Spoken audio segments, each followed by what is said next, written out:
नमस्कार। मेरा नाम है रवि। आपका स्वागत करता हूं अर्थवर्धन चैनल में। आईडीएफसी म्यूचुअल फंड अपना एक नया एनएफओ लॉन्च करने जा रहा है, जो कि है आईडीएफसी मल्टी कैप फंड। इस वीडियो में हम इस एनएफओ की सारी डिटेल्स लेने की कोशिश करेंगे। मल्टी कैप फंड एक डाइवर्सिफाइड कैटेगरी का फंड है। इस कैटेगरी के फंड में लार्ज कैप, स्मॉल कैप और मिड कैप तीनों कैटेगरी में से स्टॉक्स को शामिल किया जाता है, और साथ में इसमें सेक्टर रिस्ट्रिक्शंस नहीं रहते हैं। लेकिन मल्टी कैप फंड में एक रिस्ट्रिक्शन रहता है, जो कि मैं आपको बता देता हूँ।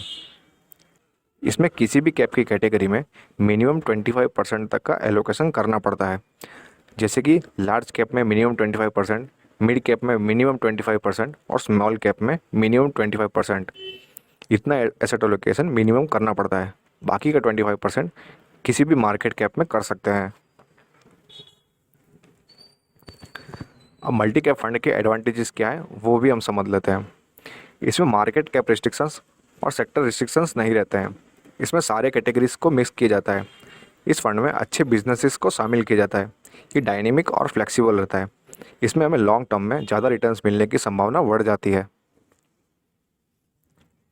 मार्केट में already existing multi cap fund को इस फंड के साथ में कंपेयर करें तो हमें एक आइडिया आ सकता है कि ये फंड किस तरीके से परफॉर्म करने वाला है। इसके लिए हमने टॉप 3 फंड को शामिल किया है, जो कि है पीएनबी परिवार multi cap fund, Invesco multi cap fund और प्रिंसिपल मल्टी कैप फंड। अगर इनके परफॉर्मेंस को चेक करें तो ये सारे फंड्स ने एक साल में 64 से लेकर 69% तक का रिटर्न दिया है। 3 साल में 22 से लेकर 24% तक का रिटर्न दिया है, जबकि 5 साल में 17 से लेकर 18% तक का रिटर्न दिया है। अगर रिटर्न्स के बारे में बात करें तो ये सारे फंड्स ने बहुत ही अच्छे रिटर्न्स दिए हैं। अब हम आईडीएफसी मल्टी कैप फंड के बारे में बात करते हैं। ये एनएफओ 12 नवंबर को ओपन हो जाएगा और 26 नवंबर को क्लोज हो जाएगा।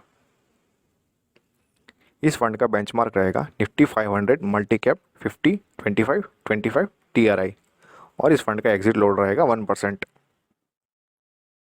ये एक ओपन एंडेड फंड है, मतलब आप इस फंड में कभी अपने पैसे को इन्वेस्ट कर सकते हो और कभी भी अपने पैसे को रिडीम कर सकते हो। इस फंड में हमें डायरेक्ट और रेगुलर दोनों ही मोड मिलते हैं। इस फंड में ग्रोथ और डिविडेंड दोनों ही ऑप्शंस अवेलेबल हैं। अगर आपको अपना इन्वेस्टमेंट करना है तो आप एसआईपी, लमसम, एसडब्ल्यूपी या स्ट्रिप, इन चारों में से किसी भी मोड में इन्वेस्टमेंट कर सकते हो। अगर आपको अपना इन्वेस्टमेंट स्टार्ट करना है तो मिनिमम 5000 के लमसम अमाउंट से आप अपना इन्वेस्टमेंट स्टार्ट कर सकते हो। अगर आपको अपनी एसआईपी स्टार्ट करनी है तो मिनिमम मात्र 100 रुपीज़ पर मंथ से आप अपनी एसआईपी स्टार्ट कर सकते हो। अगर इस फंड के एसेट एलोकेशन को चेक करें तो ओवरऑल इक्विटी और इक्विटी रिलेटेड इंस्ट्रूमेंट्स में मिनिमम 75% और मैक्सिमम 100% तक का एसेट एलोकेशन इसमें देखने को मिल सकता है। अगर इसको हम कैटेगरी वाइज डिवाइड करके चेक करें तो लार्ज कैप में मिनिमम 25% और मैक्सिमम 50%, मिड कैप में मिनिमम 25% और मैक्सिमम 50%, और स्मॉल कैप में मिनिमम 25% से लेकर मैक्सिमम 50% तक का एसेट एलोकेशन देखने को मिलेगा।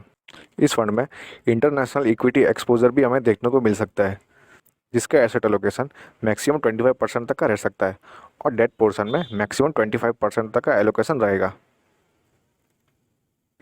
इस फंड के 3 फंड मैनेजर हैं। पहले हैं डिलन पिंटो, जिनको 15 साल से भी ज़्यादा का एक्सपीरियंस है। आईडीएफसी म्यूचुअल फंड को ज्वाइन करने से पहले वे यूटीआई एसेट मैनेजमेंट कंपनी के साथ में काम कर चुके हैं एज ए फंड मैनेजर।